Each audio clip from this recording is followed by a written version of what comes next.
Hello everyone, here we will see the notes of Ode on a Grecian Urn, written by John Keats. Throughout the poem, the speaker, in the sense John Keats, meditates on a relationship between art and life. He argues that while life fleeting and impermanent, art is eternal and unchanging. In the sense, life is changing or it's not permanent, but art is eternal or it is a permanent concept.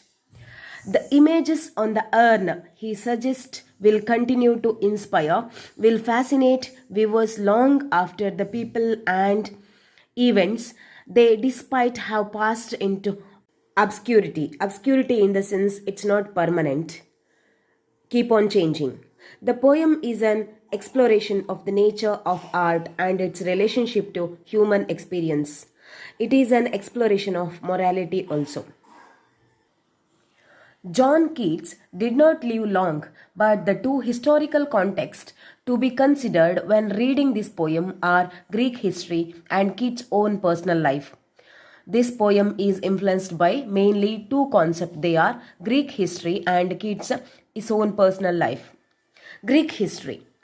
Urns were used to store the ashes of the dead. From the title, Keats introduced the theme of morality as the urn is a tangible symbol of death. Here, urn in the sense, it's a symbol of death.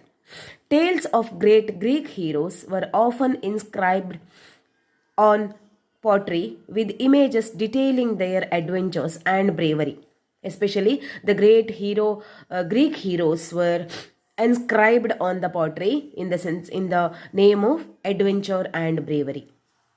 A specific urn is not described, but we know that Keats did see urns in real life at the British Museum prior to writing the poem. Before writing this poem, John Keats, our poet, saw a urn in one of the museum in Britain.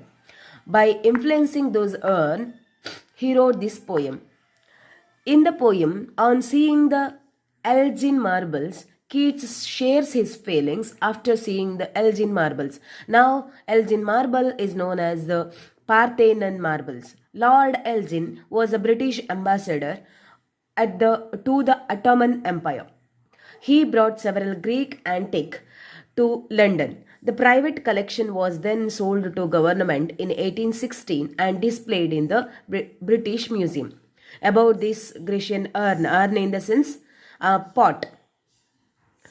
Keats described the mingling of Grecian grandeur with the rude. Wasting of old time in on seeing the Elgin marbles. How can this statement shape our reading of Ode on a Grecian Urn? How does it help us understand this sentiment or statement? Keats was dying from tuberculosis.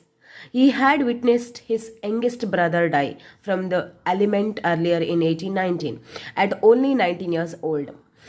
We already know that Keats saw various type of problems throughout his life, especially he even died in early ages because of tuberculosis. At the time of writing Ode on a Grecian Urn, he was aware that he also had the disease and his health was rapidly deteriorating. He had studied medicine before dropping it to focus on poetry, so he recognized the symptoms. He understood the symptoms that he is having the dangerous problem that tuberculosis. He had died from the illness just 2 years later in 1821. Keats was introduced to the theme of morality early on in his life. When his mother died from tuberculosis, when he was 14 years old, his father had died in an accident when Keats was 9, and so he was left orphaned. You can understand what the trouble or the problems faced by John Keats throughout his life. Literary context. Ode on a Grecian Urn was written during the Romantic era and as such falls under the literary tradition of Romanticism. It was written during the period of Romantic age or Romantic era. Romanticism was a literary movement that peaked during the 18th century. The movement was very idealistic and concerned with art, beauty, emotions, and imagination. Throughout the Romantic age, we can see art, various form of art and beauty, emotions, and imagination. It started in Europe as a reaction to the age of enlightenment, which had valued logic and reason. Romanticism rebelled against this and instead celebrated love and glorified nature and the sublime. Beauty, art, and love are the main theme of Romanticism. These are seen as the most important things in life. There were two waves of Romanticism. The first wave included poets such as William Wordsworth, William Blake, and Samuel Taylor Coleridge. Keats was the part of second wave of romantic writers. Lord Byron and his friends Percy Shelley, P.B. Shelley, are two other notable romanticians. An ode is a style of poem that glorifies its subject.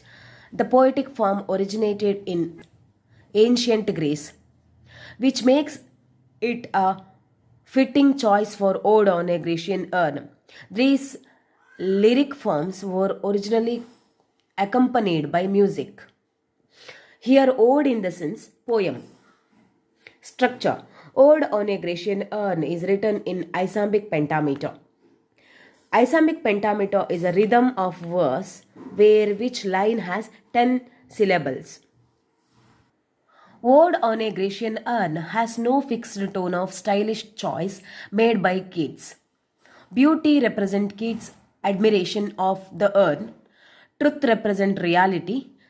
Equal truth and beauty with each other in a conclusion of his discussion of the two is an admission of defeat from Keats. Here mainly we see the beauty of urn and the reality of the life. The entirely of the poem represents Keats' struggle between the two concepts, and this statement represents the end of the struggle. Keats accepts that there are some things he does not need to know. It is not a resolution of the struggle between art and reality, but an acceptance that there will never be one. He permanently accepted the incompletement of life or conclusion. First, let us look at the symbolism of the urn itself amongst the Elgin marbles, which inspired the poem. There were many different types of marble sculptures, vases, statues, and friezes. So, it is significant that Keats chose an urn as a subject of the poem. An urn contains death, and on its outer surface, it defines death. The choice of write about an urn introduces us the poem's principal theme of the morality and immortality. Keats uses alliteration to mimic an echo, as the urn is nothing but an echo of the past. He especially focuses the past life of the poet. If you like the video, please subscribe my channel for more videos like this. Thank you.